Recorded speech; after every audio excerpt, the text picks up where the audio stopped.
Lepo pozdravljeni v podcastu Odmev tedna. Smo seveda v tednu, ko si je marsikdo uredil nekakšne podaljšane počitnice med dvema praznikoma, ampak kljub temu se v državi zelo veliko dogaja. In dogodke bova komentirali z našo komentatorico, z nami je Karin Planinšek. Karin, pozdravljena. Pozdravljena tudi vi, Vida. Lejte, Karin, nisva se videli od volitev naprej. Res je. Ja, zdaj seveda, ker pripadate mogoče generacija z mladim, ki so množično volili za desno opcijo. Kakšen je bil komentar in kakšen je vaš komentar prvič na kampanjo, kjer ste tudi sami sodelovali, in potem na izid volitev na volitve? No, najprej še enkrat lep pozdrav. Sem vesela, da sem po dolgem času spet tukaj, da lahko komentirava, debatirava. Kar se pa tiče same kampanje, moram pa reči, da sem izjemno počaščena, ponosna, da sem bila lahko del take velike, zares lepe zgodbe.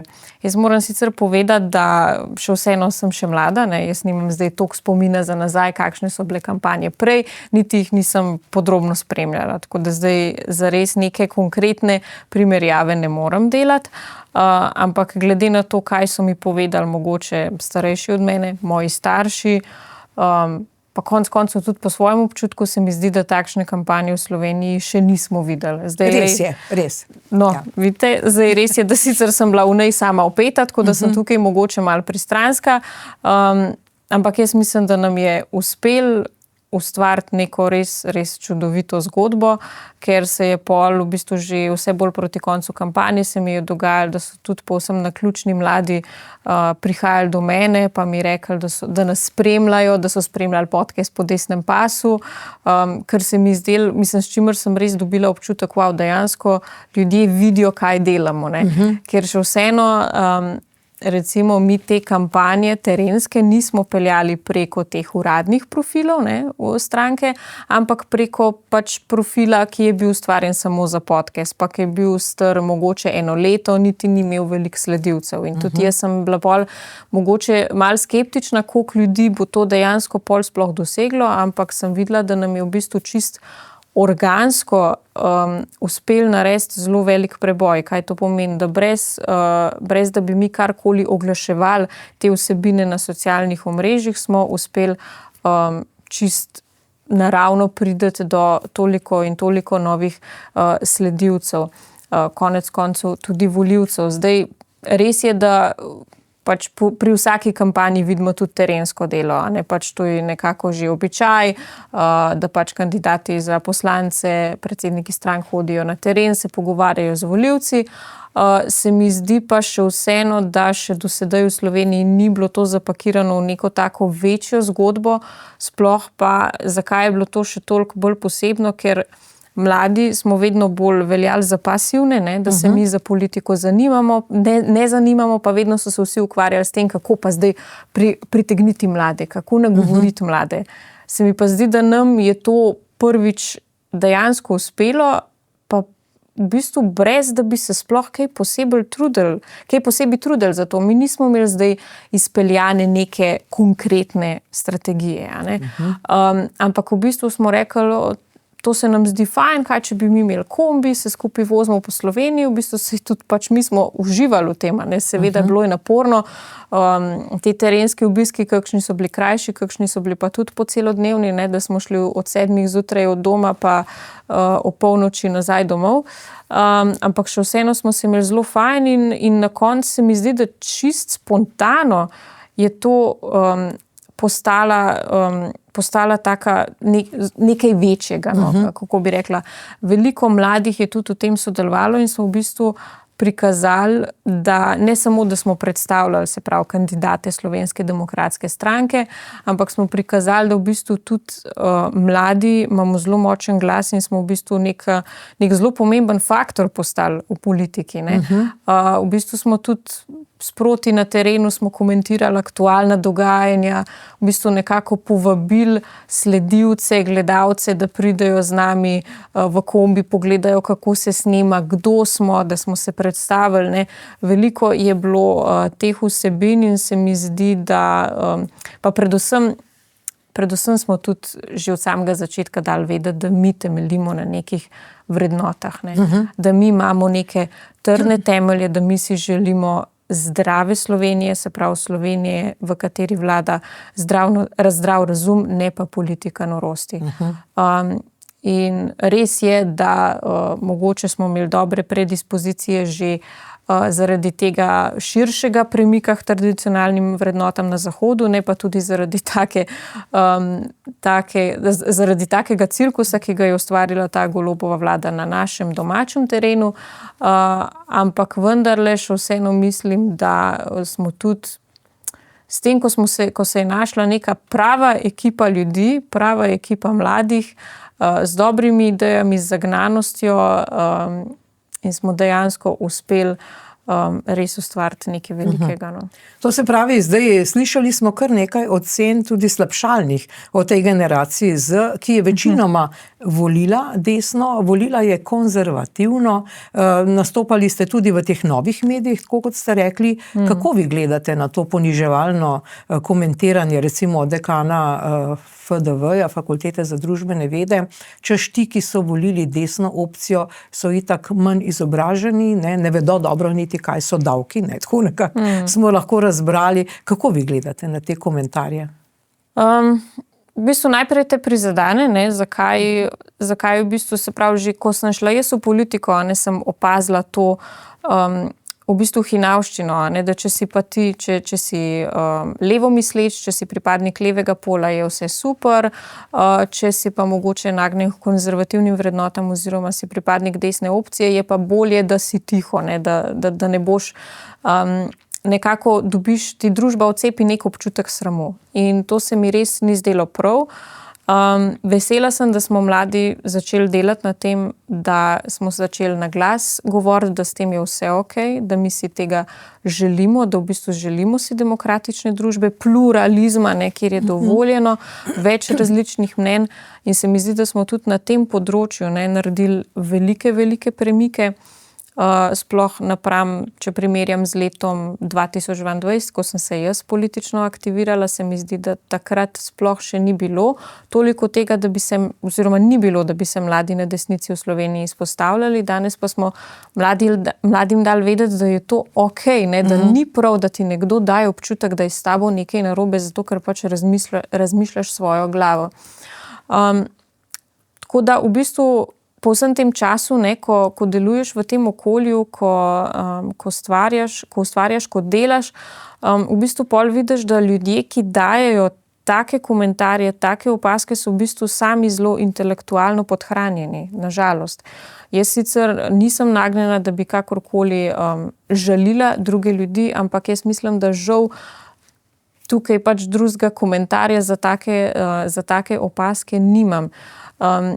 Zdaj, ne vem, kako se lahko nekdo prodaja za nekega izobraženca, konec koncev, kako lahko sploh dekan neke fakultete v demokratični družbi na tak način ponižuje mlade. Fakultete, ki izobražuje novinarje. Fakultete, ki, novinarje in pa tudi politične kadre, ne, v bistvu.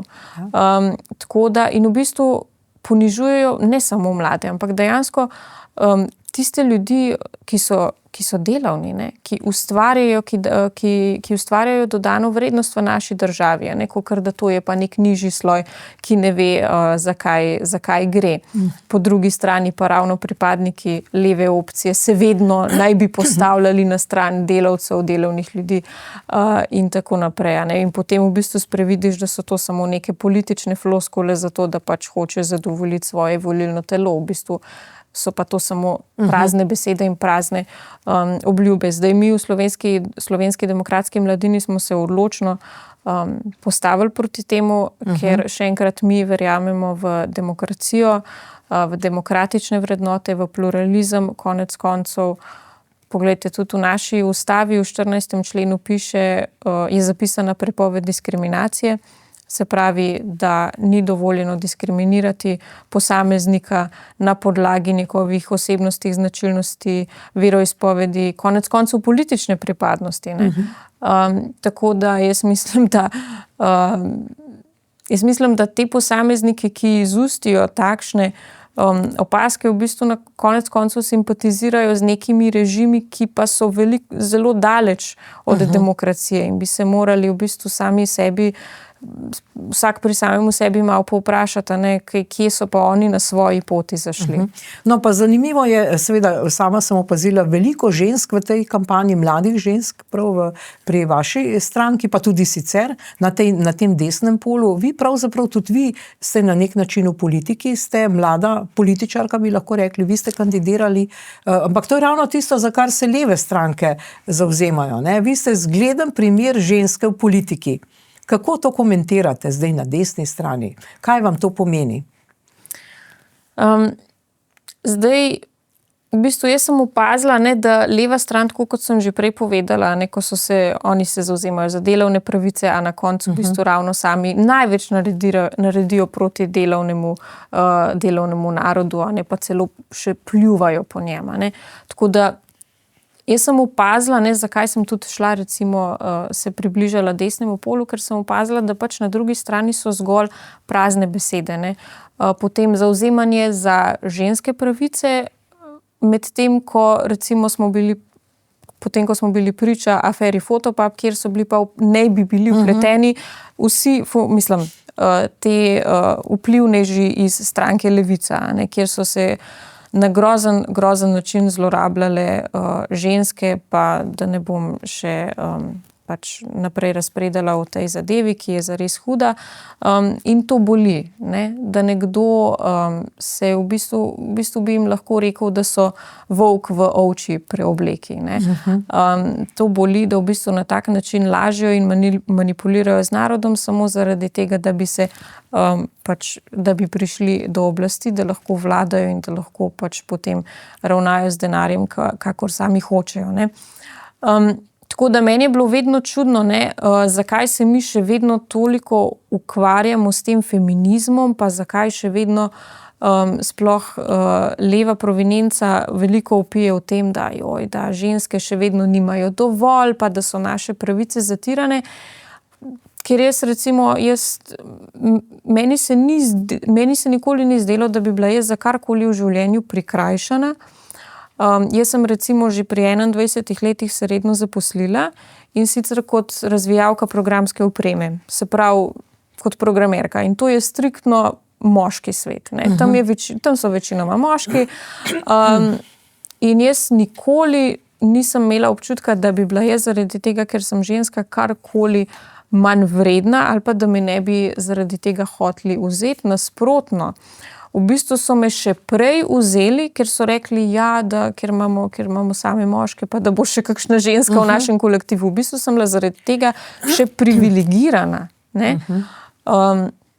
In se mi zdi, da sem bila, tudi vedno se je pač gledalo delo, ne spol, ne osebne značilnosti, in vedno sem bila tudi prepoznana, nagrajena in tudi v tem političnem svetu, kjer v bistvu nekako res dominirajo moški, ponavadi na višjih položajih vidimo več moških kot žensk, ampak tudi tukaj nikdar nisem imela občutka, da bi bila jaz pa zdaj postavljena na nek stranski tir samo zaradi tega, ker sem ženska, ker jaz sem v bistvu že po dobrem enem letu, ko sem bila v stranki, so me že v bistvu predlagali za kandidatko za evropsko poslanko in me potem tudi dali takrat na listo za evropske volitve, kar je tudi mene zelo šokiralo, glede na to, da sem bila še taka politična začetnica, ampak so pač prepoznali to zagnanost v meni, da mi gre za stvar, tako kot reče pač predsednik Janez Janša,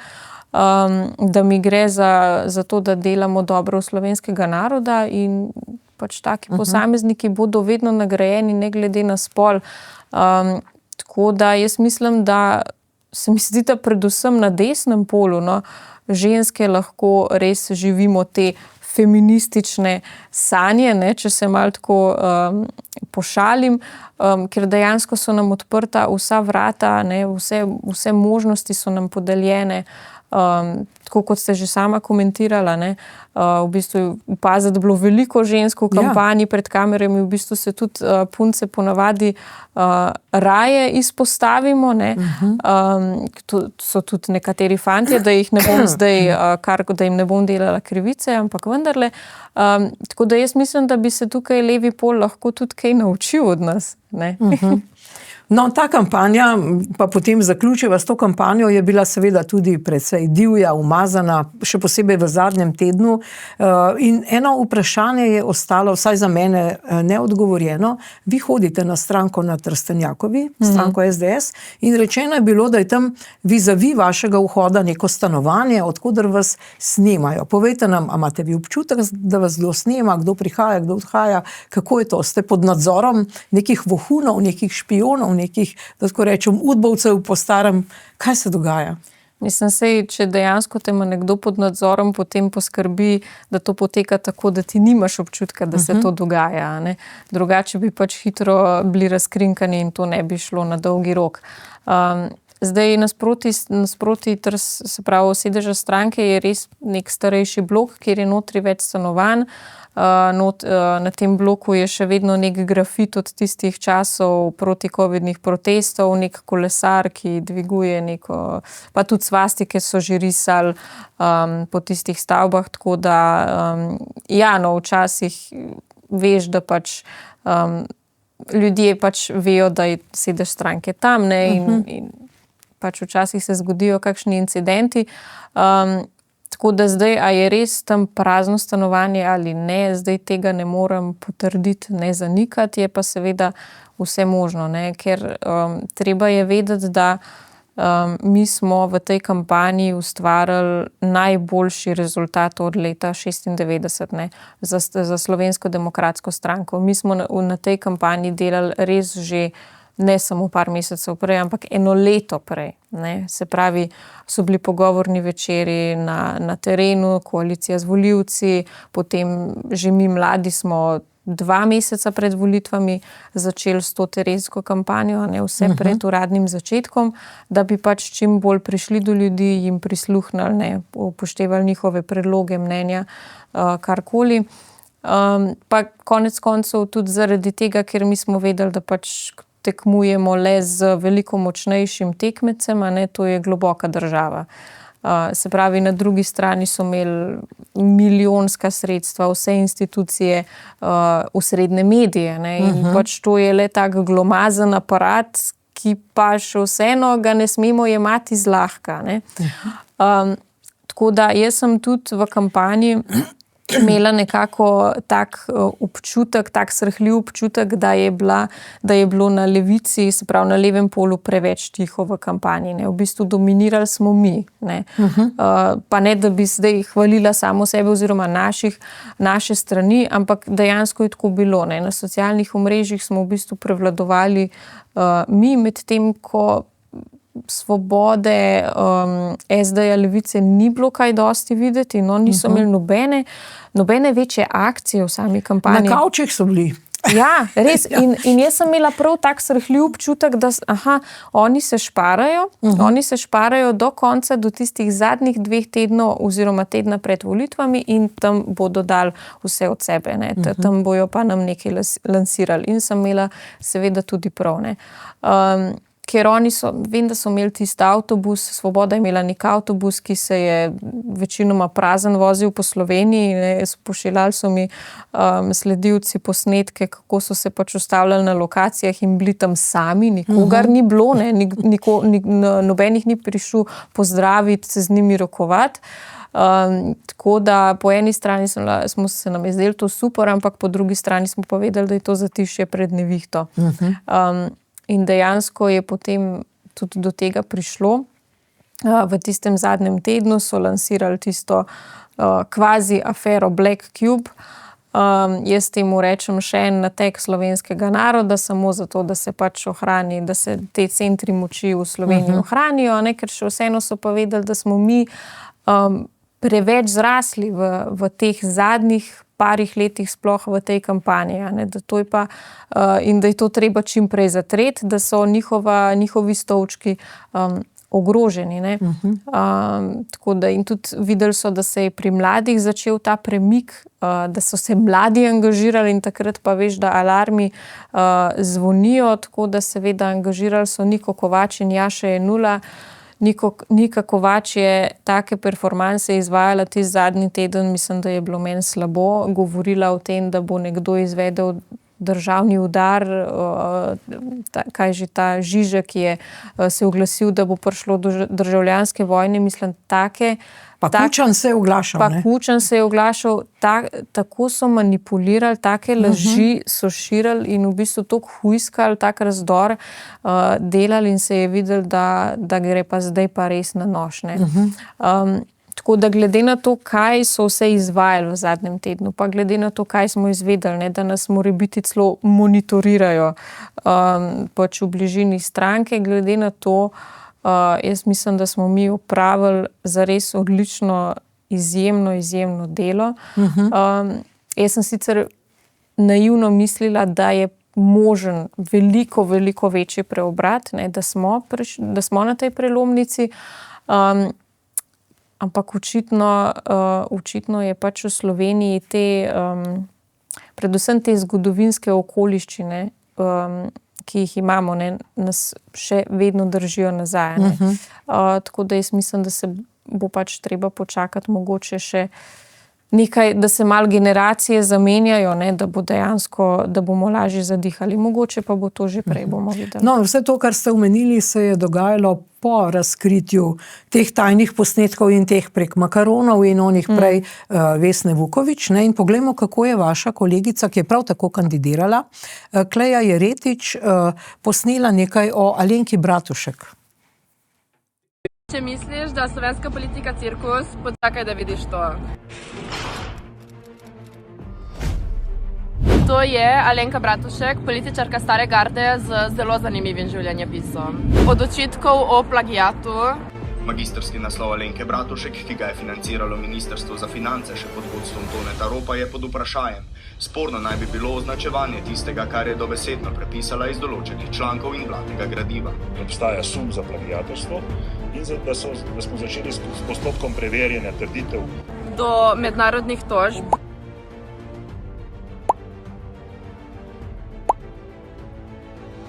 Javnosti je znana predvsem kot kraljica aneksov, kjer račun vedno plačamo davkoplačevalci. Ne smemo pa pozabiti, ko je bila predsednica vlade in je sama sebe predlagala za evropsko komisarko. Zdaj je črno na belem, Alenka Bratušek je lagala, ko je zatrjevala, da so jo za evropsko komisarko predlagali drugi. Magnetogram vladne seje, ki ga je vlada na zahtevo našega novinarja Denisa Oštirja in po odločitvi sodišča morala objaviti, potrjuje, da se je predlagala sama. Ob tem je, potem ko je minister Virant sejo protestno zapustil, z ostalimi ministri iskala tudi način, da bi bil predlog videti legalen. KPK v svojih ugotovitvah pravi, da tudi če bi se sama predlagala, to ne bi bilo sporno. Pa se nisem. Še enkrat želim poudariti, se nisem. A se je? Korupciji so sicer ljudje rekli dovolj, ko so jo vrgli iz parlamenta, preden jo iz pokoja rešil gospod Robert Golob. Kaj bo zdaj s vsemi temi korupcijskimi zgodbami? To so težke zgodbe. Ne nazadnje, milijoni so izginjali domnevno, tako slišimo iz prisluhov prav na teh infrastrukturnih projektih. Kako zdaj naprej? Ja, nažalost se je v tej kampanji tudi med drugim pokazalo, da še vseeno za slovenske volivce korupcija ni toliko pomembna, ne.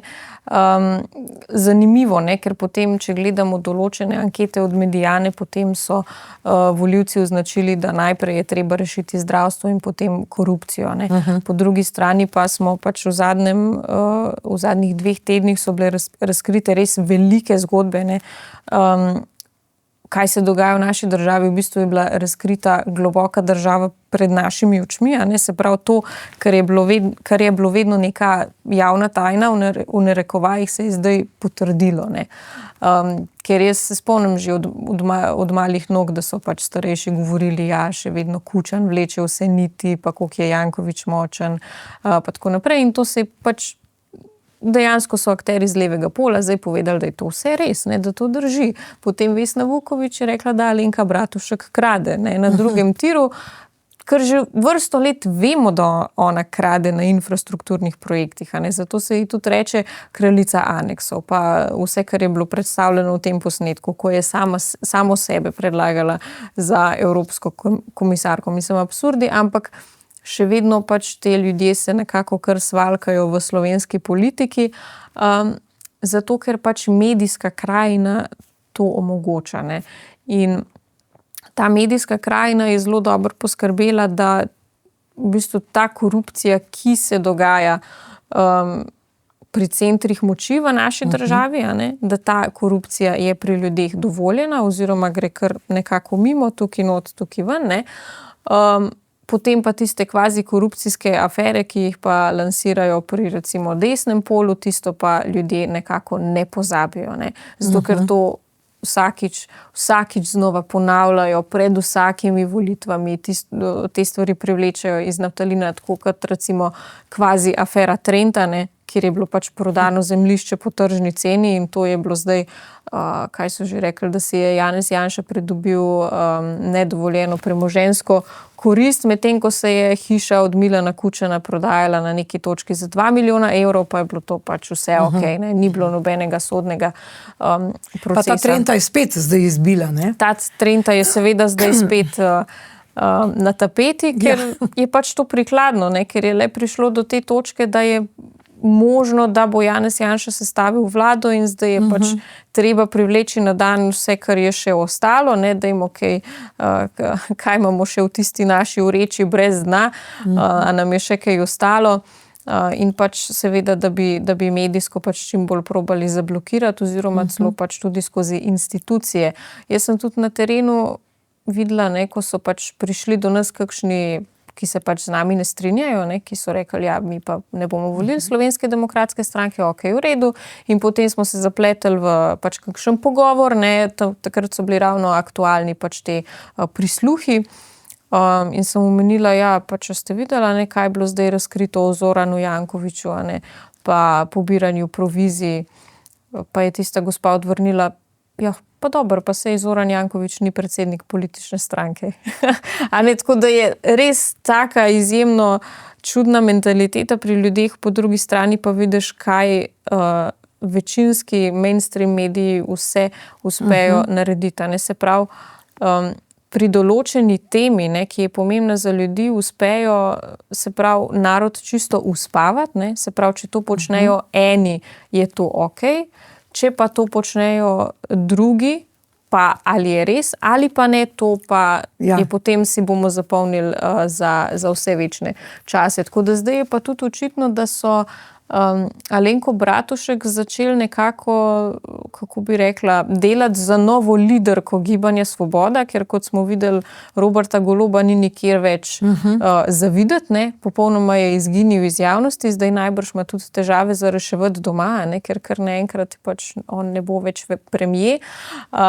Tako da Alenka Bratušek je pa še vseeno očitno karakterno najmočnejši akter v stranki Gibanja Svoboda, ne, in pač žal, ker imajo pač medije na svoji strani, jim take stvari tudi uspejo, ne. No, ampak recimo, dobro, zdaj, če pač nekako ugotovimo, da Milan Kučan se pač ob teh makaronih in vseh teh zgodbah korupcijskih ni oglasil, nič ni strašil, ne, pa Žižek tudi ne, bi pa pričakovali vsaj od Nataše Pirc Musar, da bi se ob tem oglasila ali pa da bi pravzaprav se držala tega, kar je obljubila. Ona je rekla temu, ki mi prinese 46 glasov, bom podelila možnost, da bo mandatar.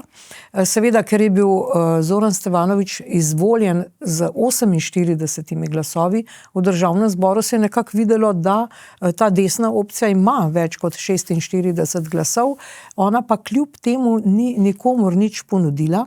Potem so bile kritike, pa je potem napisala na X-u, je napisala, da pravzaprav je ponudila Golobov, ni pa mu podelila mandat. Poglejte, takole reče, ne, in jaz sem ponudila Golobu to, pa ni sprejel, ne. In seveda so potem pravniki, recimo Rajko Pirnat, so kritizirali Natašo Pirc Musar, češ, da je prelomila tudi to, kar je njena ustavna dolžnost. Poglejmo, kaj je rekel gospod Pirnat. Ustava je napisana v takem besedilu, da mora obstajati kandidat, o katerem se glasuje, sicer se sploh ne more preiti v drugi krog. Jaz mislim, da je to ustavna dolžnost predsednika republike in v konkretnem primeru mislim, da je predsednica republike malo preveč zlahka sprejela to svojo odločitev. Tudi ni jasno, kdaj začne teči 14-dnevni rok za nove kandidature. Poslovnik Državnega zbora ga določa od dneva seje, na kateri kandidat predsednika republike ni dobil potrebne večine. Zdaj te seje ni bilo. No in seveda tudi pravnik Jan Zobec je dejal, da je to jasno protiustavno in da lahko sledi ustavna pritožba. Kaj si lahko zdaj obetamo? Prvič imamo tam polno razgaljene korupcije, nič, tišina, nihče nič ne reče. Zdaj imamo praktično neko predsednico države, ki funkcionira neustavno. Kaj si lahko obetamo od tega? Kdo bo sprožil to ustavno obtožbo? Ja, najprej komentar glede predsednice. No, jaz mislim, da je ona že večkrat do sedaj dokazala, da ona pač ne zastopa vseh Slovencev enako, da jo je pač ustoličila ta opcija, ki vleče vse niti v tej državi. Konec koncev ona je pač imela tudi podporo Milana Kučana takrat pri tekmi za predsednico države, predsednika države. Tako da pač ona še vedno služi tem interesom, s tem ljudem, ki so jo ustoličili. In to je pač treba vedeti. In zato je tudi taki splen v tej enačbi. Je pa v bistvu žalostno, da prejšnji predsednik države, se pravi Borut Pahor, ki je pač izhajal iz socialnih demokratov, ki tudi pripadajo tem centrom moči, ki se vlečejo še iz bivše države, pa je še vedno v bistvu se znal obnašati veliko bolj povezovalno in tudi znal slediti, znal izpolnjevati svoje dolžnosti. Zdaj, to, kar je predsednica države storila, jaz bi to dejanje označila kot predvsem impulzivno. Jaz sem bila presenečena, da je v bistvu na soboto so sklicali tisto novinarsko konferenco, kjer je oznanila, da nobenega ne bo predlagala.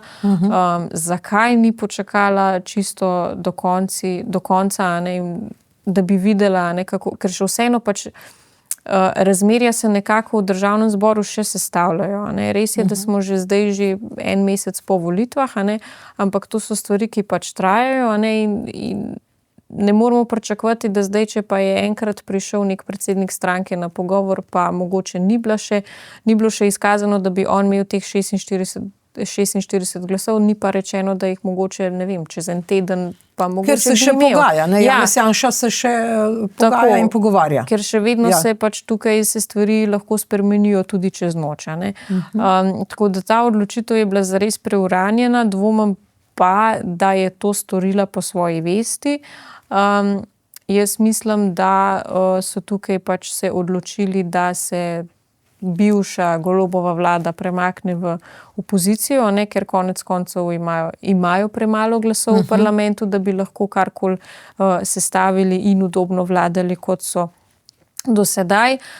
Nekako so računali najprej na Resnico in pa na Demokrate, pa so videli, da se pač ta računica ne bo izšla, in imajo oni zavezane roke in so rekli, pa najboljš, da greste vi čim prej v opozicijo.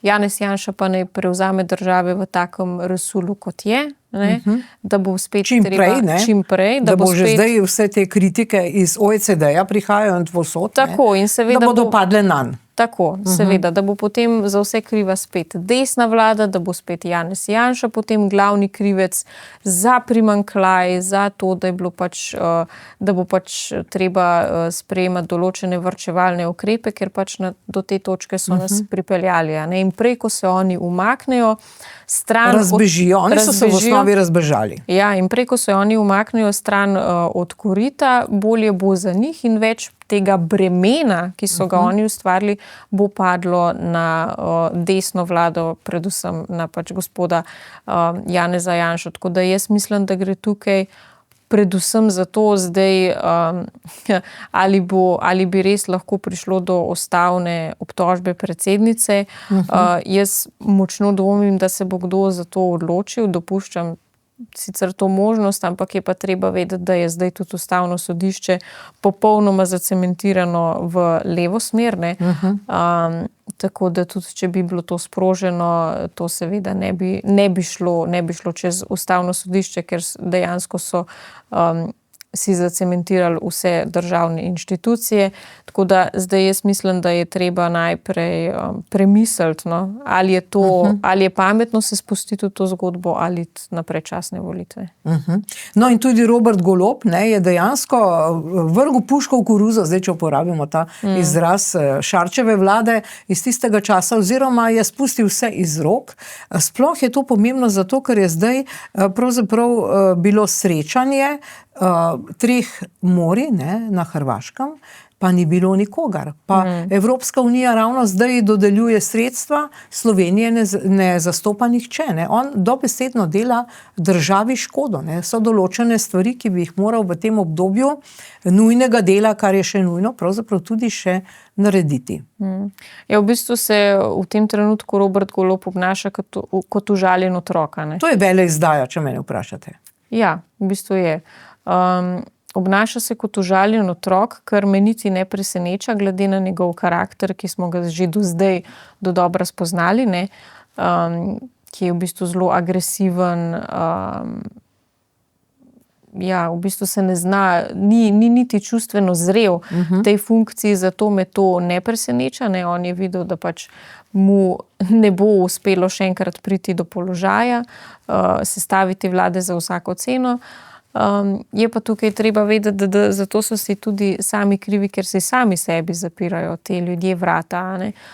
V bistvu vnaprej izključujejo, namesto da bi delali na povezovanju. Dobro, se smo v bistvu že videli cel mandat izključevanja, ampak kupili so neki vladi narodne enotnosti na začetku, pa še vseeno izključevali največjo stranko na desnici, ne, ki je bila druga v državi po številu prejetih glasov in s tem izključili več kot 300,000 volivcev. In oni bi na tak način z izključevanjem vodili vlado narodne enotnosti minus tistih 300,000 ljudi, ki so pač volili za Slovensko demokratsko stranko. Tako da problem je, ne, ko pridejo na pozicije moči taki posamezniki, ki niso dorasli tem pozicijam, ne, ki jim gre izključno za oblast in za prestiž. In jaz verjamem, da, tako kot sem že prej povedala, da ima zdaj hude težave doma s Tino Gaber, ker Tina Gaber pa pač ne bo poročena z enim navadnim poslancem. Tako da verjetno se mora ukvarjati tudi s temi družinskimi težavami. Seveda spet smo bili priča novi laži strani Roberta Goloba, ne, upravičil je svojo odsotnost iz vrha na Cipru s tem, da sta 2 izredni seji, na katerih ga pač ni bilo. Ne. In tudi konec koncev jaz mislim, da bi on brez problema zamudil tisti 2 izredni seji, bi lahko normalno potekali tudi brez njegove prisotnosti. Sam jaz mislim, da se njemu enostavno ne da. Rekel je prav, če pa jaz zdaj ne dobim vlade, pa imejte to državo, jaz se ne grem več in nam dela škodo. Pa ne samo to zasedanje na Cipru Evropske unije, bila je zdaj te dni tudi iniciativa 3 morij, to poteka v Dubrovniku, to se pravi 3 morja so Baltik, Sredozemlje in Črno morje, ne. In prav zanimivo, prav včeraj sem poslušala intervju na CNN, je voditelj Richard Quest imel na liniji intervju z Plenkovićem hrvaškim, kjer to poteka. In je rekel naslednje, kar je pa tudi zanimivo za Slovenijo za razmislek. Pustimo to, zdaj Hrvaška podpisuje milijardne posle zdaj v teh inicijativi, mi tam nimamo nikogar, ne.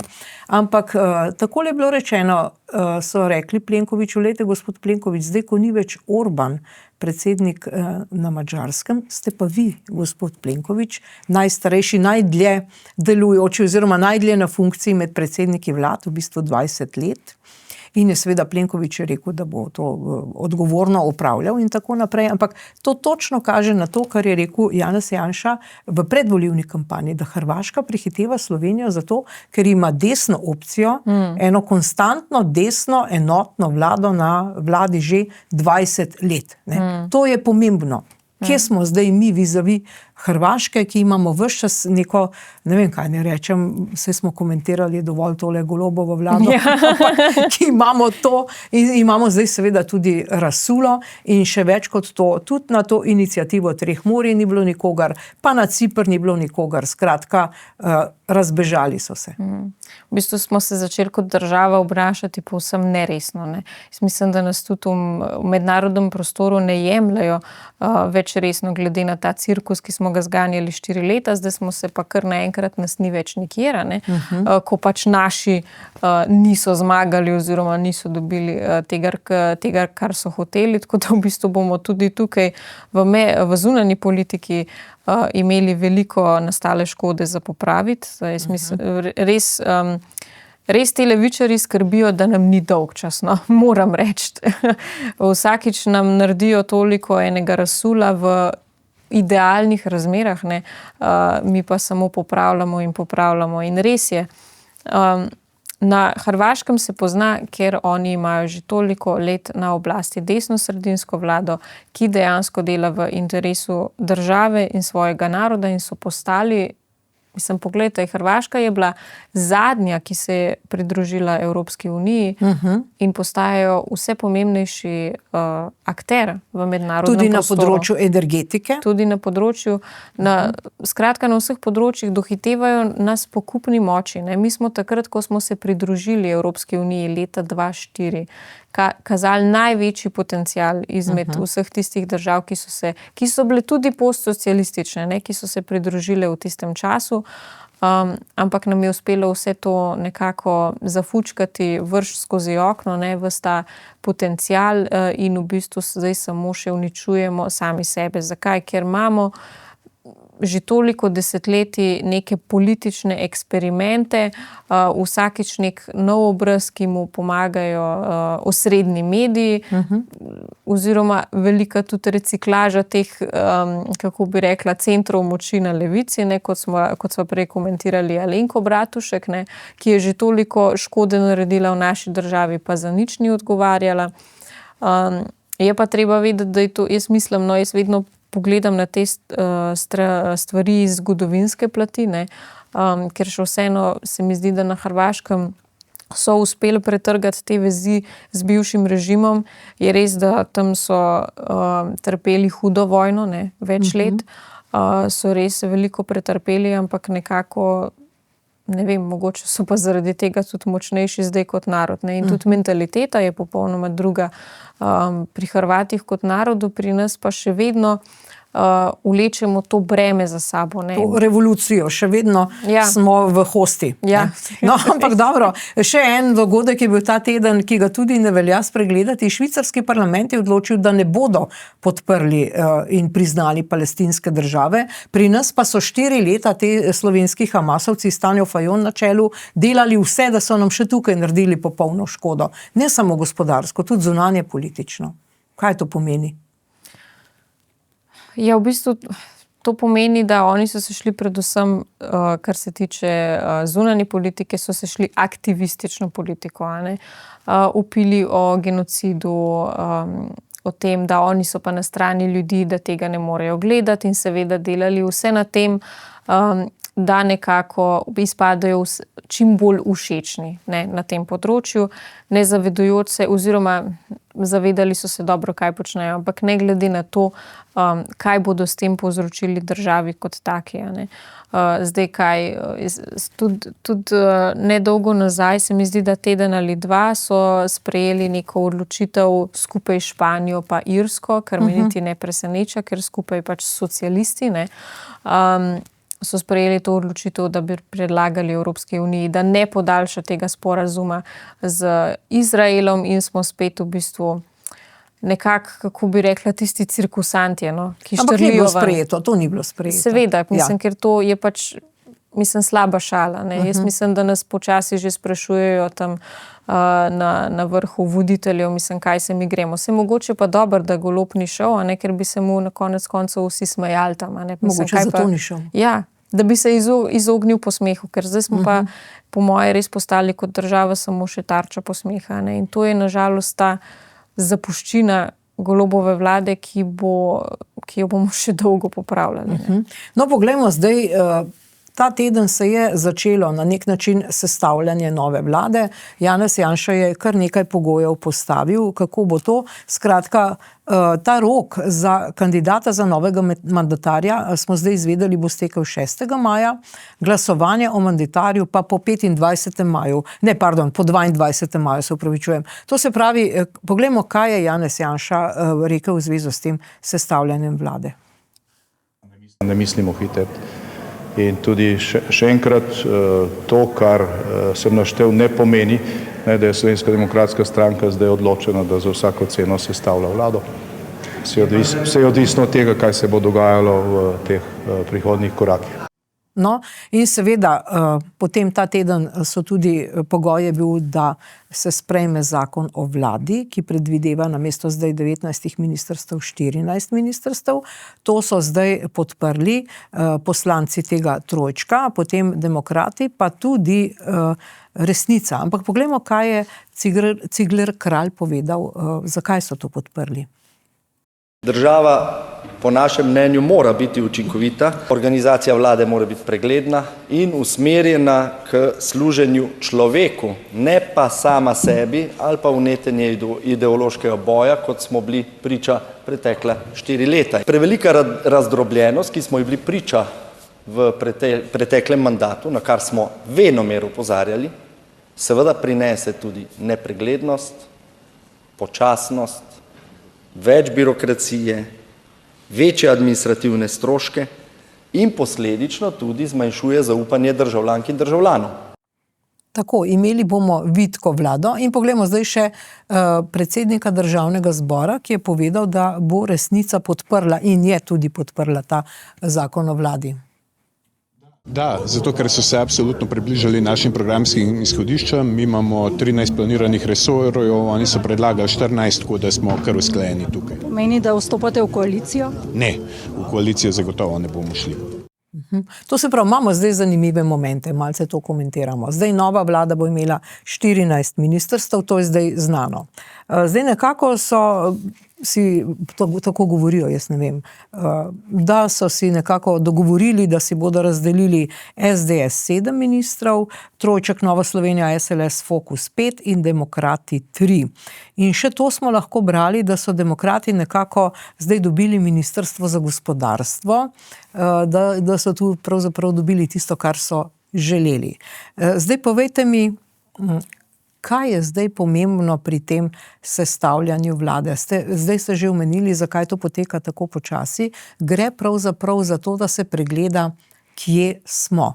In zdaj bo Janez Janša in vaša stranka poslala koalicijsko pogodbo na vpogled in v komentiranje tem strankam, ki so podprle novo vlado. Kaj zdaj pričakujete? Kaj se pričakuje? Jaz vem, da niste vi v samem jedru teh pogajanj, ampak vseeno. Kako pomembno je to in kaj se zdaj pričakuje?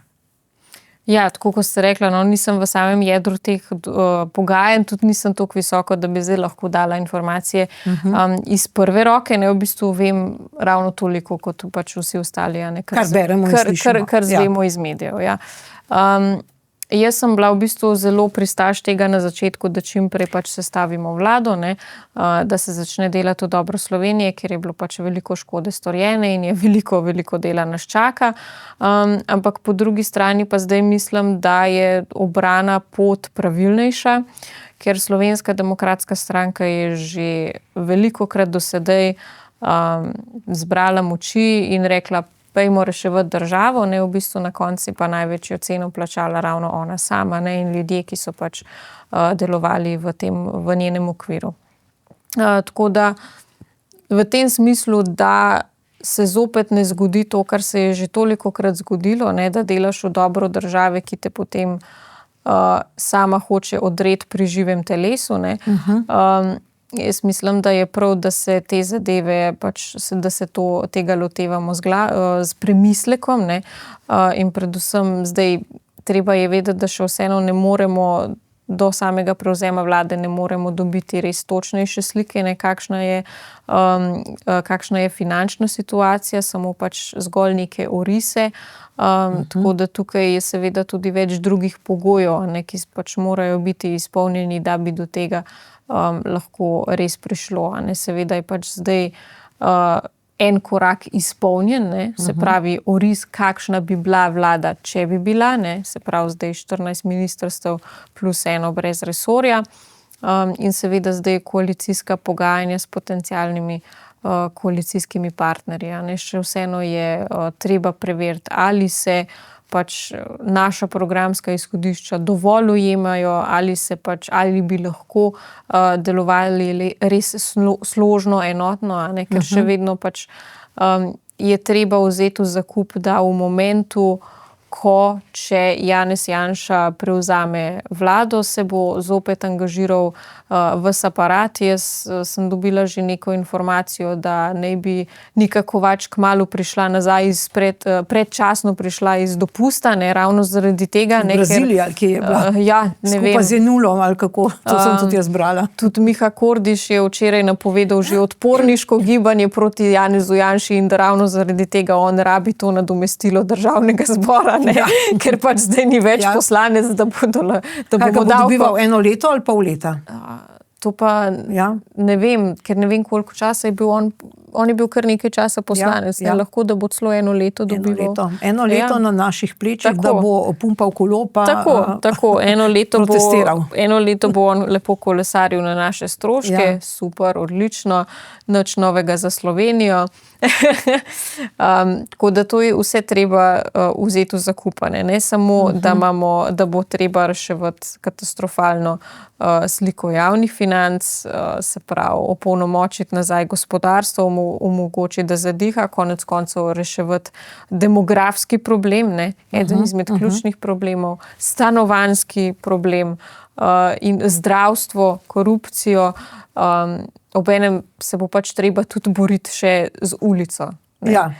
Z vsemi pač orožji, z vsemi pač napadeni bomo najbrž z vsemi topovi, ki jih oni imajo, tako da dejansko ni enostavna situacija in je prav, da se gre v to s premislekom, kot sem že prej omenila, tako da ali pa bo prišlo do vlade ali ne, to bo pa pač čas pokazal. Ne. No, vse to, kar počne zdaj Janez Janša, se v bančništvu ali pa tudi v financah imenuje skrbni pregled. Skrbni pregled. Treba je točno vedeti, kakšna je zdaj ta luknja, je 3 milijardna ali večja, kolikšna je zadolženost, ker zdaj šele prihajajo nove številke. In če bi prehitro naredili neko vlado, bi samo povabili ta kolesarjat na cesto in bili spet vsega krivi. Ni še rečeno, da se to sploh splača vzeti v roke. Konec koncev, to sem nekje brala, da zdaj prihajajo množično te pogodbe za nedoločen čas teh levičarjev, ki imajo v svoji pisarni več kavčev kot poslancev. To je bila včeraj tudi smešna vest iz parlamenta. To se pravi, da je to treba razumeti. Ne? Zdaj, če gledava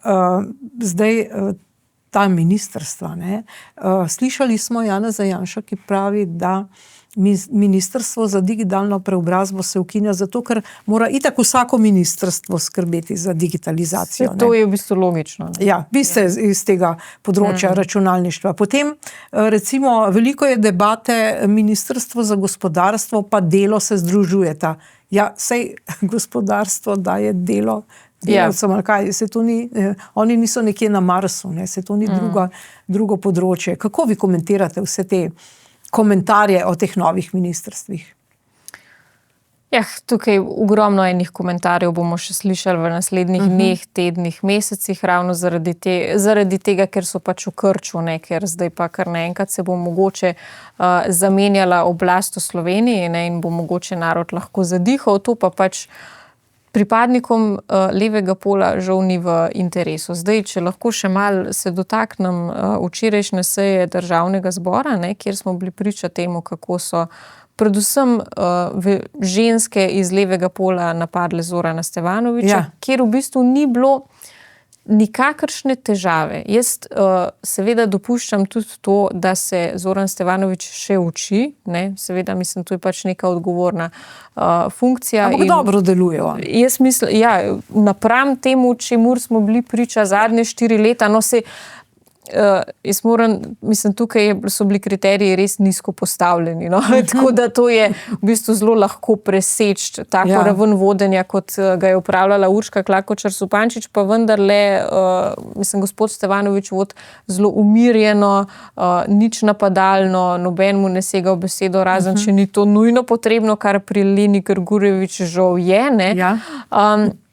In moram reči, da tukaj se je videlo, da se te posamezniki iz levega pola niso spravili zdaj na predsednika Državnega zbora zaradi tega, ker bi res to bil nek problem, ker bi jim tam jemal besedo, ker jim jo ne. Ampak zaradi tega, ker so namenoma iskali težavo, kjer je sploh ni, zato da v Državni zbor vnašajo cirkus in da čim bolj preprečujejo to, da bi se dejansko naredili nekaj dobrega za ljudi. Se pravi, povzpnejo se na stolčke s floskulami, da oni so pa za ljudstvo, pa za delovni narod, potem pa delajo ravno nasprotno. Ne? In to je bilo včeraj res evidenten primer. In enako se dogaja pri zdaj tem komentiranju ministrstv, pa združevanja, pa ukinjanja ministrstva za solidarno prihodnost. Mislim, fascinantna je bila opazka Aste Vrečko, da Levica je pa dosegla največ, da ona je pa revolucionarno odkrila zdaj dolgotrajno oskrbo, čeprav je bil zakon spisan že prej. Pa so ga ukinili. Pa so ga ukinili, pa potem v bistvu naredili praktično enak zakon z razliko tega, da so pač zamaknili izvajanje dolgotrajne oskrbe, pa še nabil prispevek za dolgotrajno oskrbo, seveda brez informacijskega sistema. Tako da moram reči, da stranka Levica je res revolucionarna, kar se tiče uničevanja vsega, kar pač stoji pred njimi. Enako je z opazkami za zdaj združevanja ministrstva, se pravi za gospodarstvo in delo. Zdaj, da je to ločeno, se meni zdi popolnoma socialistično, ne? Ker pač delo je v socializmu veljalo za neko floskulo tedanjega političnega aparata. Ne? Delovno ljudstvo, delavske pravice, mi smo tukaj za delavce, ampak kakšna je bila pa realna slika, da si imel ti narod, ki je bil več ali manj vse enako reven in pa seveda tisto eno kasto, ki pa je imela vse privilegije, vse blišč, živela res tisto lagodno življenje. Ne? In to je spet neka puhlica. Ne? Dejansko, tako kot je v bistvu včeraj povedal v oddaji Planet 18 gospod Janez Janša, pač delo in gospodarstvo, mislim, to je povezano. Ne? Kako naj gospodarstvo obstaja brez vloženega dela.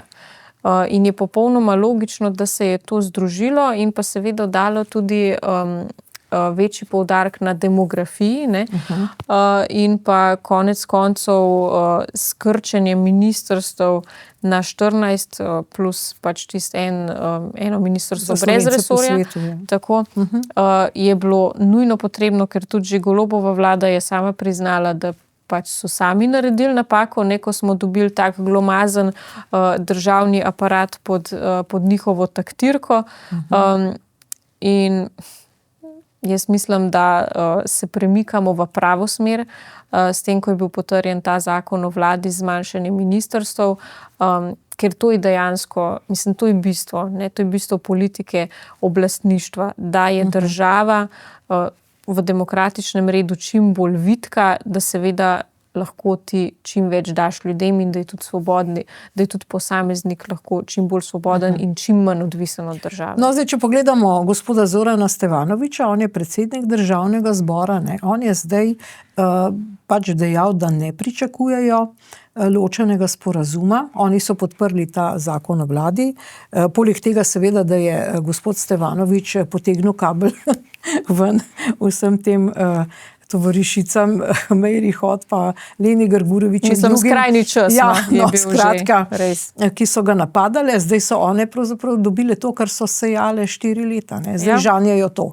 Ne? Zdaj vidijo, kako je to bilo, ko so same se obnašale skrajno neprimerno, ne, v prejšnjem mandatu.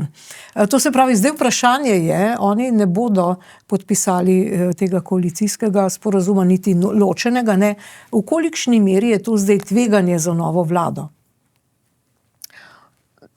Zdaj to zelo težko ocenim, no. Res je, da smo že v preteklosti videli primere, ko je recimo stranka Levica iz opozicije podpirala vlado Marjana Šarca, ne, ki je potem padla. Ampak to so spet takšne situacije, ki ni nujno, da bi bil rezultat isti, če bi šli zdaj v neko tako zgodbo, ne, ker še vseeno so to pač čist drugi ljudje, ki delujejo na popolnoma drugačen način, ne, kot lahko pač vidimo, če spremljamo slovensko politiko. Mislim, za Zorana Stevanovića in za stranko Resnica je pač to edina logična opcija, da ne gre z nobenim vlado. O tem je tudi skozi govoril, skozi celotno kampanjo, ker oni so le še vedno antisistemska stranka, ne. Zato so jih ljudje tudi volili in karkoli drugega bi bilo pač izdaja njihovih volivcev, ne. Se mi pa zdi zelo državotvorno, ne, da niso prišli v državni zbor samo nasprotovati, ne, se upirati vsemu, kar se sprejme, pa če je to dobro ali ne, ne. Ker ponavadi nekako jaz osebno sem to pričakvala od take neke antisistemske stranke, ne. In sem zelo presenečena, no, da se obnašajo zelo državotvorno. Ali kako bi se izrazila. No. V bistvu, če vidijo nekaj dobrega, nekaj, kar se sklada z njihovimi stališči, to podprejo.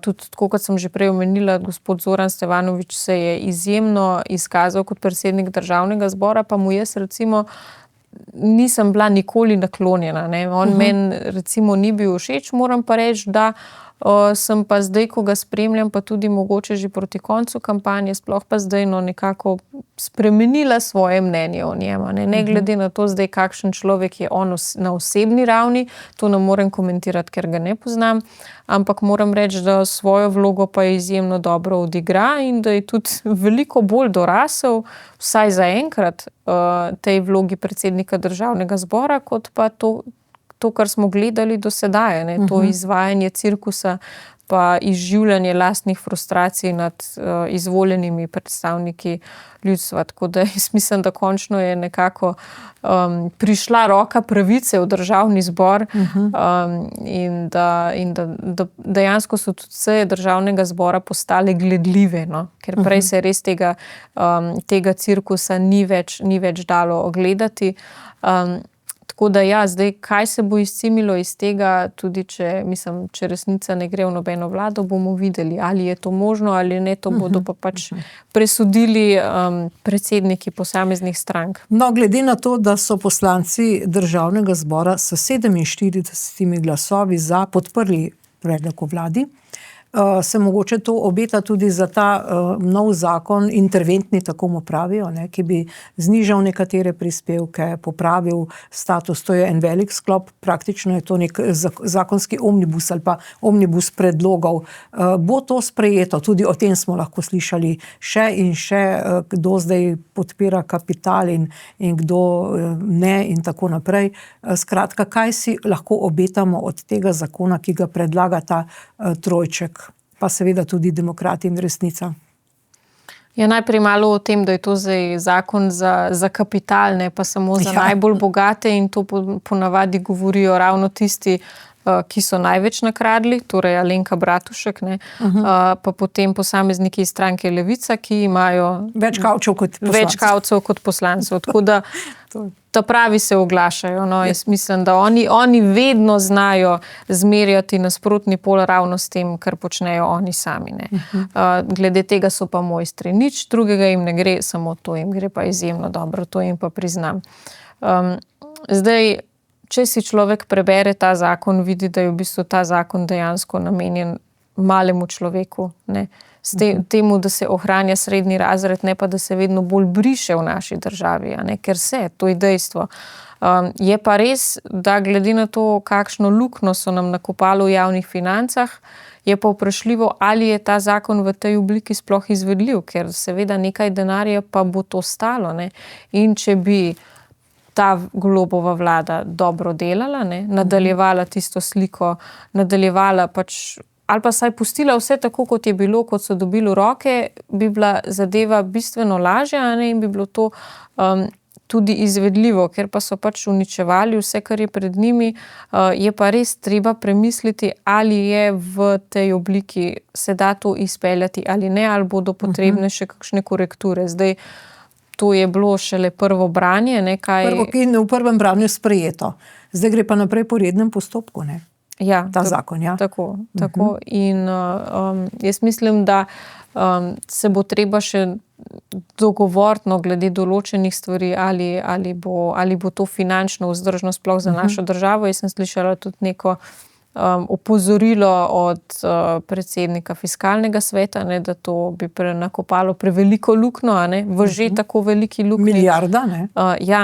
Pa res, da na nek način pa bo treba omogočiti gospodarstvu, da lažje zadiha, ker če bomo vedno bolj dušili gospodarstvo oziroma ga pustili v takšnem stanju, kot je zdaj, bomo tudi zelo težko zakrpali obstoječo luknjo. Tako da nobena situacija ni idealna. Idealne rešitve tukaj žal ni. Jaz mislim, da ta zakon bi bil potreben za Slovenijo, mogoče pa bodo našli kakšen način, da se še majčkeno omeji ta primanjkljaj, ki bi ga povzročil.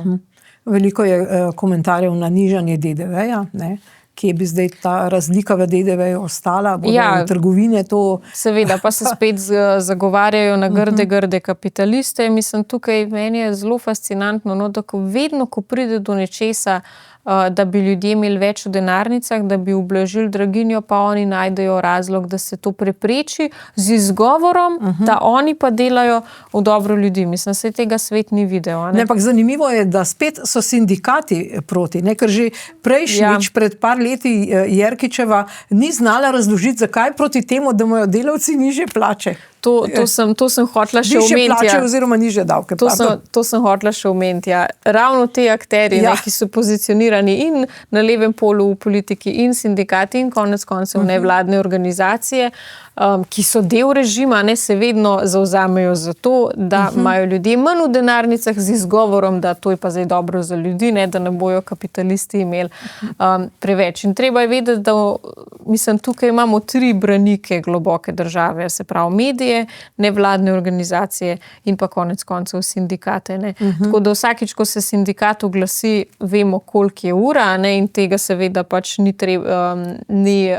ne smemo preveč resno jemati, oziroma ponavadi je boljše narediti nasprotno, kar oni rečejo.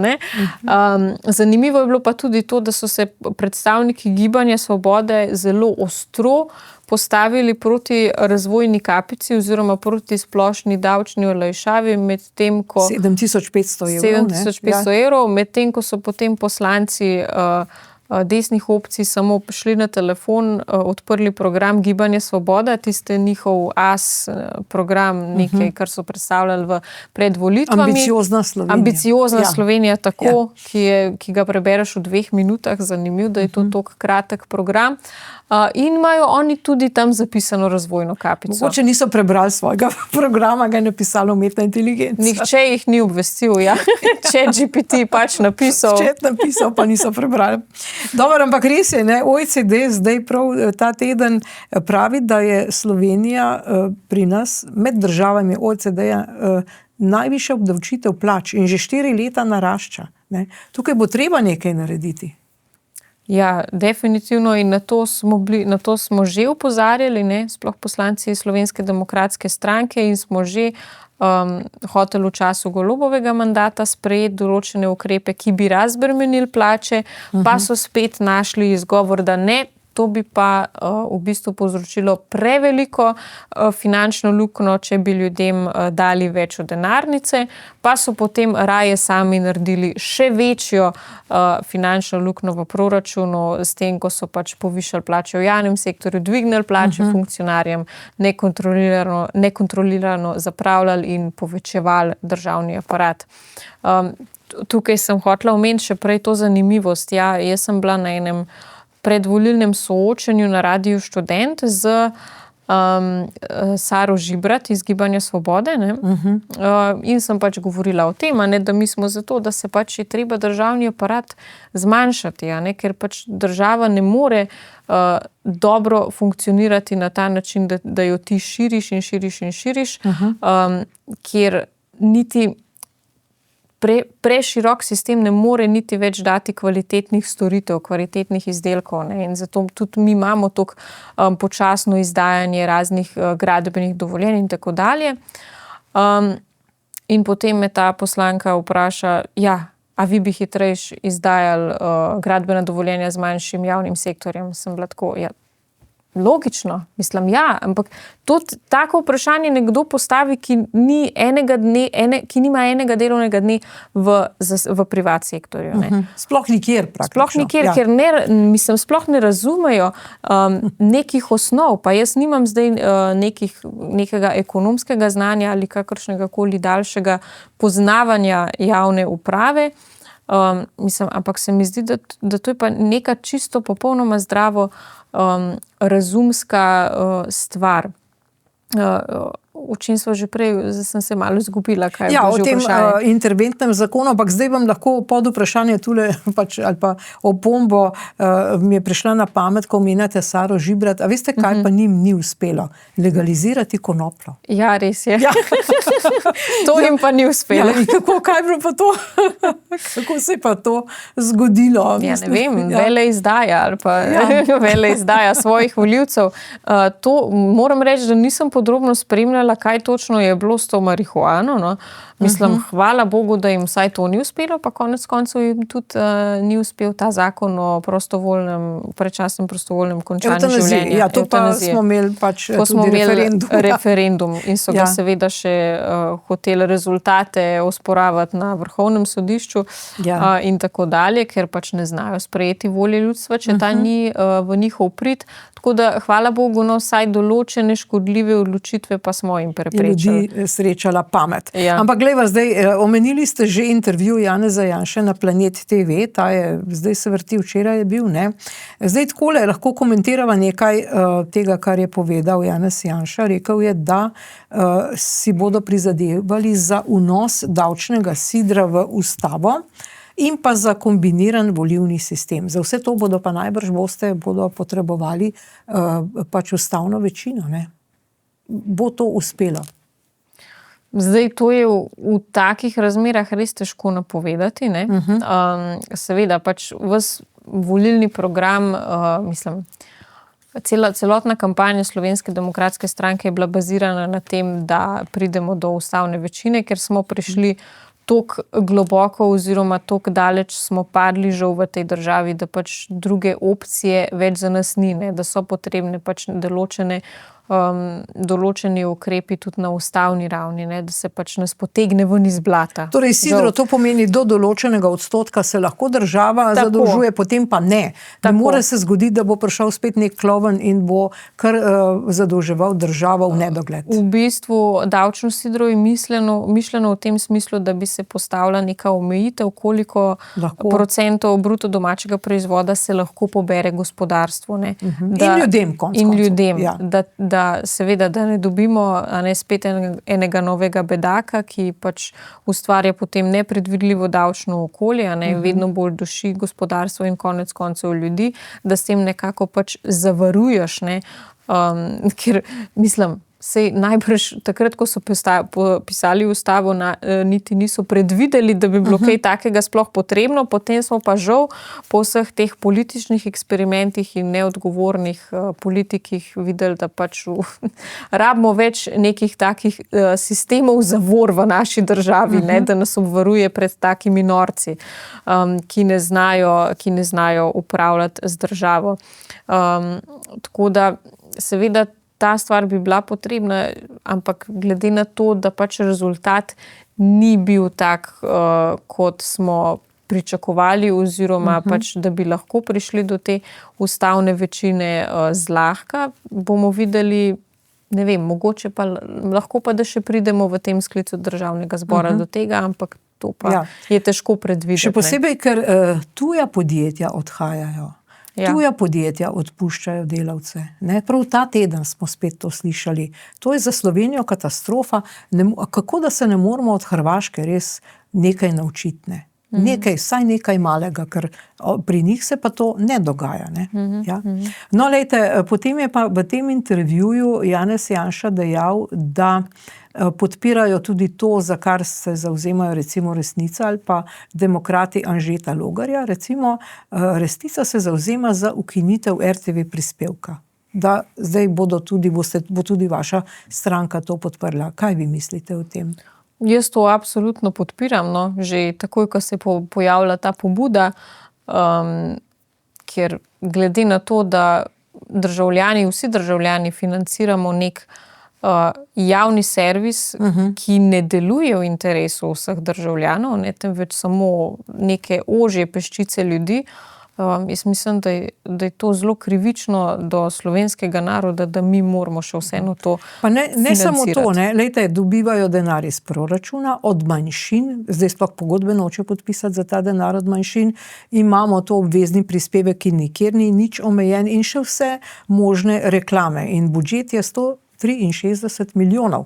To je praktično vizavi, to je toliko kot Ministrstvo za zunanje zadeve. Z ustvarjanjem nelojalne konkurence drugim medijskim hišam. Ja, točno tako. V bistvu dejansko ima RTV veliko virov prihodkov, ampak očitno neodgovorno z njimi ravna. In zato je pa velikokrat, se mi zdi, so tudi v minusu, pa rabijo še več denarja od vlade, saj to smo lahko spremljali v zadnjih 4 letih, pa povišanje RTV prispevka. Pa sprememba zakona, ki še zdaj ne vemo, ali je ustaven ali ne. Tako. Da so obglavili RTV. In še vseeno na tej, se pravi, javni televiziji je zaposleno več kot, se mi zdi, 2000 ljudi.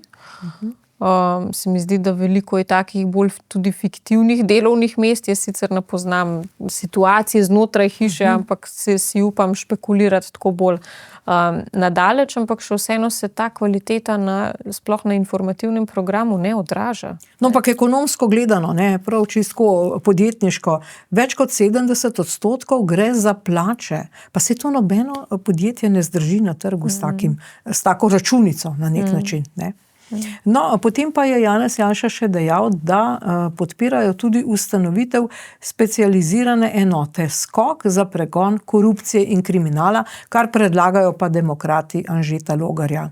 Kaj bomo dobili s tem SKOK-om? Zdaj, kaj bo dejansko v praksi se zgodilo, s tem je težko predvideti, glede na to, da smo mi pač navajeni na to situacijo v Sloveniji, kjer imamo KPK bolj kot ne za okras. Ampak jaz moram reči, da ta rešitev je dobra, ker mi imamo zelo velik problem s korupcijo v državi, kjer je v bistvu korupcija državo že popolnoma prevzela, pojedla, smo se v njej izgubili. In dejansko delujemo že v mafijskih okvirih, tako daleč je to že prišlo. Mogoče, ko nekdo to reče, mislim, se ti lahko ljudje smejijo, pa kaj ti govoriš, pa se ni tako hudo, pa se ne zdaj pravljic prodajati, ampak dejansko pač, ko gre človek raziskovati, kaj se dogaja, kam gre denar, smo žal tam že kar nekaj časa. In ne ukrepamo. In jaz ne vem, in dejansko KPK pa v bistvu trenutno samo skrbi za to, da tiste obtožbe, ki so bile sprožene zoper Roberta Goloba na KPK-ju, da stojijo.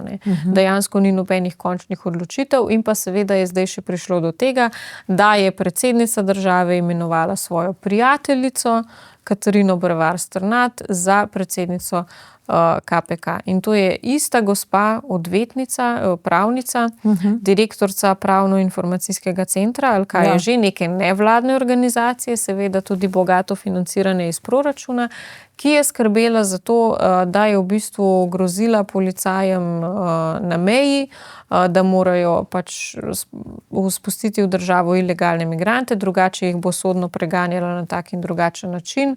So dajali navodila ilegalno migrantom, kako priti v našo državo.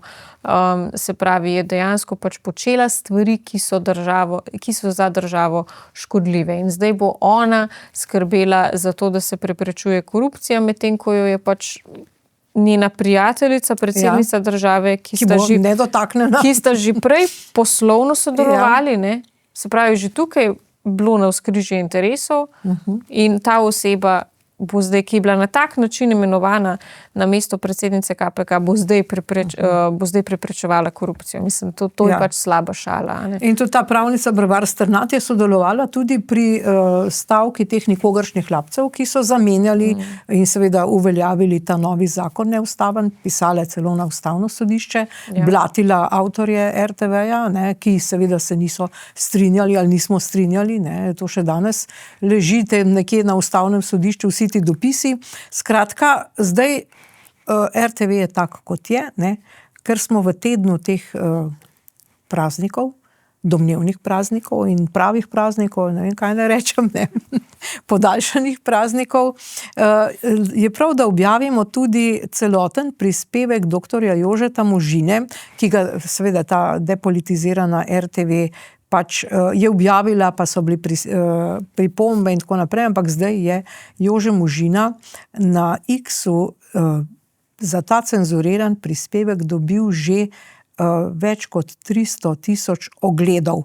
Pa poglejmo ta njegov prispevek. 27. aprila 1941 se ni zgodilo nič usodnega, pač pa so se dan prej v Vidmarjevi vili v Ljubljani sestali nekateri člani Društva prijateljev Sovjetske zveze brez vodilnega komunista Edvarda Kardelja ali vrha krščanskih socialistov. Ustanavljali so protiimperialistično fronto, upirjeno tudi proti antifašistični Angliji in Franciji, kar ne preseneča, saj so bili komunisti po paktu Hitler-Stalin in razkosanju Poljske v kolaboraciji z nacionalsocialisti. Tisk slovenskih komunistov takrat sramotno trdi celo, da je vojno začel Zahod z namenom, da razkosa Nemčijo. Vse se je spremenilo po 22. juniju 1941, ko Hitler napade Stalina in postanejo komunisti po tej zaslugi v hipu sovražniki nacistov. Torej, ne ko je bila napadena domovina Jugoslavija, ampak ko je bila napadena Sovjetska zveza, šele takrat komunisti v okviru OF na ukaz Stalina razglasijo upor proti okupatorju. Manj pomembnemu sestanku 26. aprila 1941, ko so še zgrešili datum, so atribute upora dodali kasneje, da bi prikrili pasivnost v času pakta Hitler-Stalin, kar priznava tudi Kozbek. Upor je temeljil na vzoru in idealiziranju Stalinove sovjetske ureditve in prikrivanju diktature ter revščine, kar je kasneje priznal tudi Ivan Maček Matija, ko so mu tovariši po vojni očitali, da jim je zamolčal resnico o Sovjetski zvezi. Zakaj takrat, ko sem prišel z Rusije, nisem tega prepodoval? Jaz sem podgovarjal, če bi jaz takrat to prepodoval, ker sem jaz gor videl, pa kakšne dejansko stane, ti danes ne bi več v partiji, snel ti bil na drugi strani, bil naš sovražnik.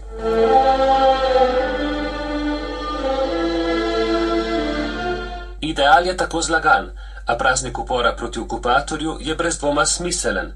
A 27. april je v veliki meri eden od ponesrečenih mitov prejšnjega režima, ki je kot Stalina upravičeno kamen spotike tudi v samostojni Sloveniji, saj se 27. aprila 1941 za demokratično Slovenijo ni zgodilo nič. Glejte, 35 let imamo svojo državo, še vedno ponavljamo te bolševistične laži. Kako dolgo še? Vi ste mlada generacija. V bistvu, takole človek vidi, ne, da mi še vedno smo pod vplivom politične propagande iz časa bivšega režima, ne, da nas še vedno drži v krempljih. Zdaj jaz se glede na to, da sem rojena v samostojni Sloveniji, nisem zavedala tega do mojega, ne vem, 22. 23. leta, ne, in začela vse te stvari potem raziskovati za nazaj, ne, kar smo že večkrat debatirali v tej oddaji, ne, in potem tudi vidiš, zakaj je tudi politična slika v naši situaciji, v naši državi še vedno tako, lahko bi rekla, zblojena, ne, ker v bistvu te zgodovinske okoliščine, s katerimi nismo opravili, nas še vedno držijo pač v nekako, nas še vedno bremenijo, ne. In tudi naša zgodovina bazira na neki laži, ki še danes ni oziroma je razkrita, vendar je pač osrednji mediji ne obelodanijo, ne ve zdaj celoten slovenski narod za to, da je pač ta praznik 27. aprila popolnoma neobstoječ, oziroma ima popolnoma drugačen pomen, kot nam ga predstavljajo. Ne?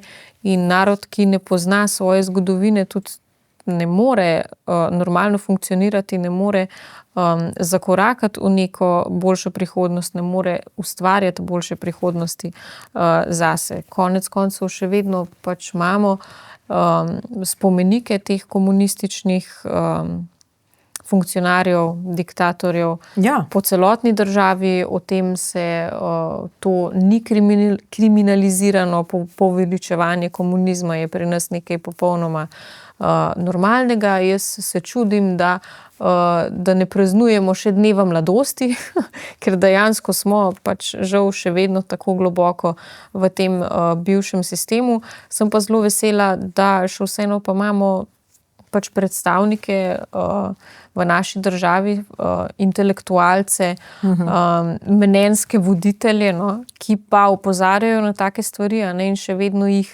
razkrivajo, da nismo popolnoma zaprti, tako kot smo recimo bili včasih in so nam še vedno te informacije na dosegu roke. Ampak je pa treba vedeti, da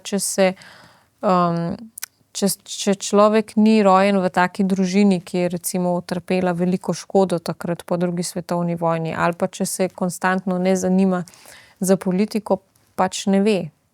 Ne more vedeti, ker mu nihče tega ne pove, v šoli ti tega ne povejo, večinski mediji ti tega ne povejo in potem živimo vsi v svojih mehurčkih in potem na ta način tudi lažje upravljajo z večinskim delom prebivalstva. In jaz mislim, da tudi zato, zaradi takih stvari mi potrebujemo močno desno vlado, tudi konec koncev ustavno večino, o kateri sva prej govorili, da se ta vez končno prekine. Pa da se vzpostavi spet dan spomina na žrtve komunizma, 17. maj. Tako. Zdaj to prihaja, spet bo tišina, ker še ne bomo imeli nove vlade. Moramo vedeti, še ne bomo imeli. Šele 22. maja bomo o tem razpravljali. No, tole je recimo Titov kip v Velenju, ki je vmes že zgubil glavo, pa so jo takoj privili nazaj ali prišvasali, da tako rečem, bolj po domače.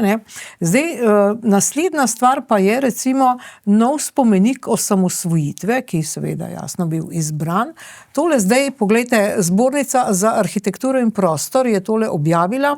Smorte misliti, da bi mi zdaj imeli spomenik osamosvojitve, to so tele lučke tlakovci, to se pravi, teptali bi svojo osamosvojitev, hodili po njej, z lučkami pa bi osvetljevali Tršarjev kip revolucije, pa tamle kip Kardelja, ki seveda še vedno tamle svetijo, ker tudi konec koncev v samem razpisu je bilo rečeno, da nek spomenik osamosvojitve ne sme ogrožati teh dveh kipov. Ena lokacija je bila, da bi bil tamle v nekem koritu, kjer je bila zasajena lipa, ampak seveda lipo so predtem premaknili, korito pa tudi ni v lasti Slovenije, ampak Hrvaške, ker je vmes kupila Mercator. Mislim, to je popolno norčevanje iz Slovenije, da ne govorimo o tem, da imamo himno na tleh v bistvu pred pošto v Ljubljani z neko kvazi intarzijo, ki že razpada. To je samo žaljenje. Jaz mislim, da bi te ljudi, vključno s tole Zbornico za arhitekturo, morali procesirati. Pa še nekaj je, to je pa še en posnetek. To pa je zdaj popolni duplikat. Poglejmo zdaj to. Tole je Ženeva, to so podatki, če greste na spletno stran Ženeva Info, turističnega urada.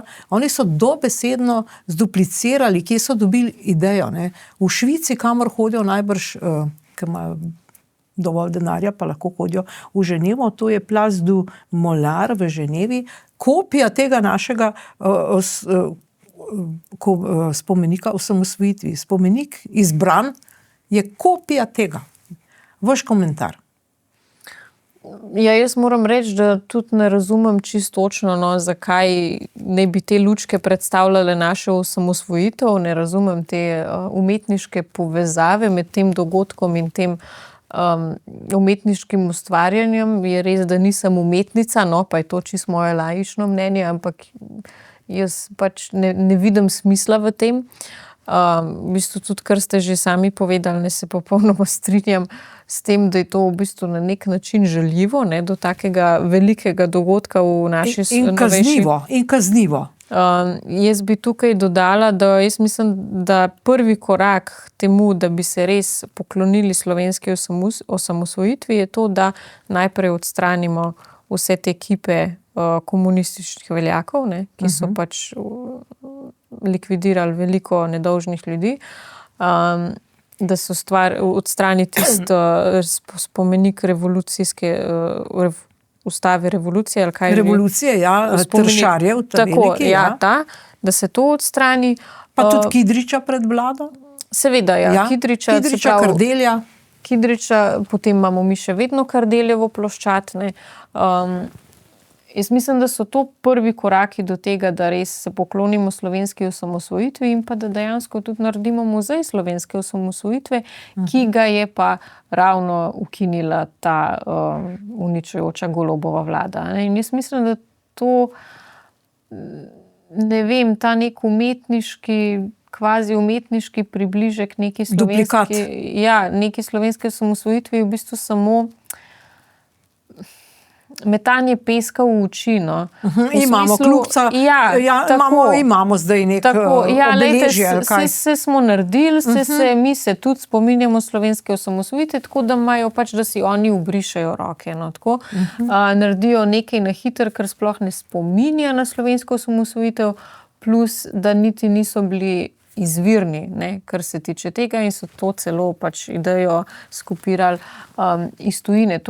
Torej, tukaj gre predvsem za to, da se pač še vedno ohranja to stanje, v katerem smo. Ta komunizem, ta bolševistični žep, to bolševistično slepo črevo še naprej. Ne? Ampak zdaj povejte mi, vi ste recimo generacija Z, vi ste mladi, ali vi to čutite kot nek svoj problem, za katerega boste tudi javno nekaj rekli, ukrepali, ali jaz imam včasih občutek, da mladi rečejo, pa sej je vseeno, pa sej, a veste, to vse gliharstvo, pa sej je vseeno, da je to prevladuje. Zakaj se nihče temu ne upre?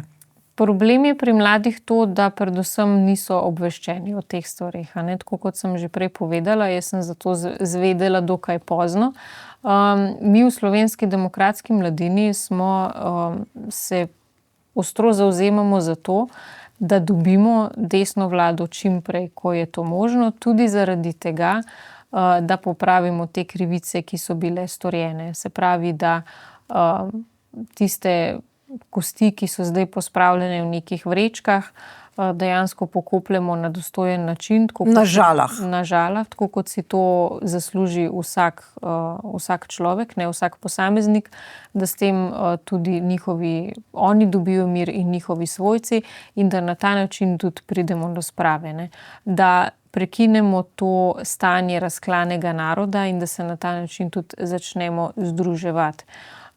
In da absolutno tudi odstranimo te kipe komunističnih revolucionarjev. Tako da tukaj smo mladi glede tega precej glasni, večkrat smo že tudi posneli kakšne videe o tem. Tudi lansko leto smo se udeležili tega obeležja na trgu pred parlamentom, ne, za 16. maja, za dan spomina na žrtve komunizma, ki je bil na tak grd način ukinjen. In tudi letos se bomo. Vi podpirate idejo, da bi bil to trg Jožeta Pučnika? Ja, mi smo za to, da bi se to preimenovali v trg Jožeta Pučnika, ampak seveda je pa treba najprej odstraniti tisti revolucionarni spomenik, ne, ki dejansko pač ne bi imel mesta na trgu s imenom nekoga, ki je dejansko oče slovenskega naroda.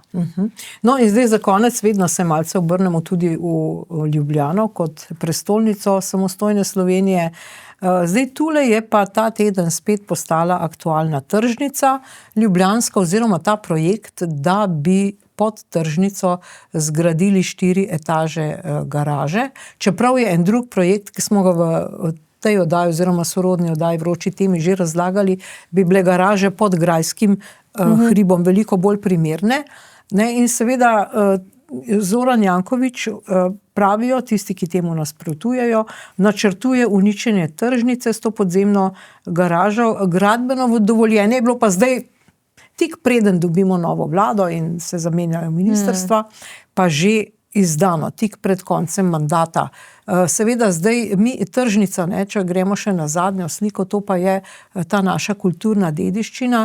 To je ta Plečnikova tržnica, ki je nastala v 30 letih. Ne vem, ali ljudje vedo ali ne, ampak med obema vojnama je bilo več let izpraznjena, je bila struga Ljubljanice, voda je bila speljana po drugem stranu po kanalu, ker so tule praktično dno Ljubljanice tudi po Plečnikovem načrtu betonirali, zato mi imamo seveda obzidano breg, ne pa kar tako brežine.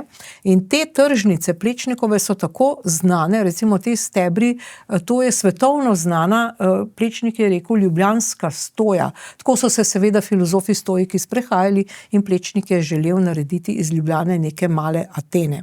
In zdaj poslušajte, zaradi te nore in pokvarjene ideje, da bi imeli neko garažo v 4 nadstropjih, ki sploh ne vemo, čemu bi služila, bomo zdaj praktično ogrozili, tudi zaradi podtalnice, kot pravijo geologi, bomo ogrozili to Plečnikovo Ljubljano, stolnico, vse to, kar je tu, vse to kulturni, ta biser, kulturno dediščino smo pripravljeni zdaj za mogoče neke odstotke, ne vemo, ampak tako si lahko mislimo, a ne, smo seveda pripravljeni vse to zavreči. Kdaj bomo rekli temu konec? Dovolj je. Ja, najprej morajo Ljubljančani temu reči dovolj je, ne. Na volitvah konec koncev lahko tudi že prej ne bi izrazili svoje nezadovoljstvo. Veliko priložnosti imajo, so imeli. Eden izmed teh je kanal C0, s čimer župan Janković želi zastrupiti pitno vodo za 300.000 Ljubljančanov. Pa nihče od Ljubljančanov ne protestira. Pa vidimo vedno tam samo mogoče par 100 ljudi, večinoma starejših, ostale pa to ne briga. Prav, mislim, če si bojo pa potem raje kupovali vodo v trgovini, pone pa tako živijo, jaz drugih besed žal nimam. Tam varnostniki, se pravi te varnostne službe, ki jo je Janković najel, celo pretepajo ljudi, protestnike, lastnike zemljišč, slovenske kmete, pa se nihče ne v Ljubljani. Kučan ni nič rekel o diktaturi, ne? Dobro. Ti molči zdaj. To je od Kučana pričakovano, ampak jaz bi pričakovala tudi od ljudi, da bi mogoče zdaj pa res rekli, čakajte, zdaj pa to dovolj, zdaj pa ne boste vi takole svinali po nas, pa nam najprej uničevali vodo, potem pa še nas pretepali. Ne, pač oni to mirno dopuščajo. Potem projekt Stožice, ne, sej vsem znan, koliko denarja je tam izginilo, pa podizvajalcev niso plačevali, tako da so pač si ljudje celo vzeli življenja, ne. Odpisali 29 milijonov dolgov v družini Janković, pa še vedno je on že toliko časa župan Ljubljane, tako da jaz ne vem, s čim je on začaral ljudi, da ga tako zvesto volijo, to meni nikoli ne bo jasno. Oglašuje, da ja, Ljubljana najlepše mesto na svetu, ne, po drugi strani pa bo uničil pitno vodo, pa zdaj še tako v bistvu tak arhitekturni zaklad v samem središču mesta. Tudi meni ni jasno, zakaj. Mislim, kdo se je spomnil tega, da bi bila točno tukaj parkirna hiša, ker konec koncev v samem centru mesta sta že 2 podzemni parkirni hiši, tam pod Trgom Republike in pa pod Kongresnim trgom. Jaz mislim, da je to že kar dost parkirišč, no. Tudi ne razumem tudi izvedbeno, kako bi to naredili.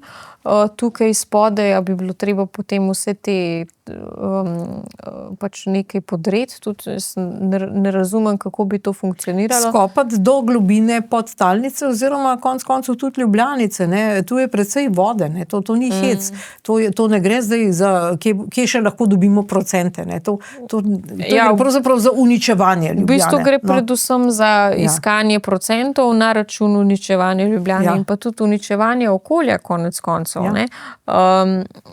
ker se je bilo potem rečeno, ne, da je v bistvu da je župana Jankovića Nina Zidar Klemenčič celo užalila, ker je rekla premalo. Ne. Ponavadi on še več pobere, ne zgolj 10%. Najbrž jo zato toži. Ja, sej, to je po moje njemu izpod časti, ne, zato je pa tudi šel v tožbo. Tudi jaz sem malo si prebrala, no, kaj je s temi parkirišči, da v bistvu da je zdaj to že preko 60-80 milijonov bi to naneslo, ne, medtem ko je bilo par let nazaj ocenjeno na veliko manj, pa da bi bilo to zgolj 250 parkirišč pod Čisto malo, ja. Čisto malo, medtem ko pod Grajskim hribom pa 600 parkirišč. Ja, tako. Ne. Tako da več kot očitno je zgodba o aneksih in odstotkih. Tako, da bodo določeni prijatelji pa družina spet dobili malo priliva na svoj račun. In kljub temu, lejte, zdaj je prvomajski rožnik, spet bo najbrž župan razlagal delavske pravice. Tega se veselimo.